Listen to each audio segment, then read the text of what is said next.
বাড়ছে প্লাস্টিক ব্যাগের রমরমা, তবু বন্ধ করা যাচ্ছে না পলি ব্যাগের ব্যবহার। আজ থেকে প্রায় এক যুগ আগে ব্যান করে দেওয়া হয় পলিথিনের ব্যাগ, তবু পলি ব্যাগ ব্যবহারে হ্রাস টানতে পারছে না প্রশাসন।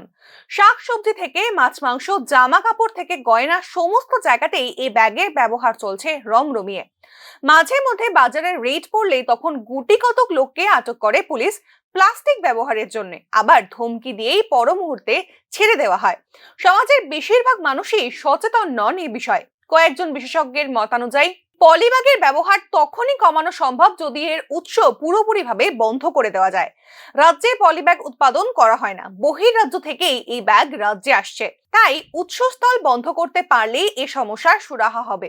পাশাপাশি আরো একটি অভিযোগ সামনে এসেছে, অনেকেই বলছেন পলিব্যাগ ব্যবহার কমানোর জন্য সঠিকভাবে প্রচার হয়নি।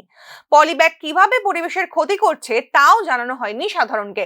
প্রচার আরো বেশি বাড়াতে হবে যদি পলি ব্যাগের ব্যবহার কমাতে হয়।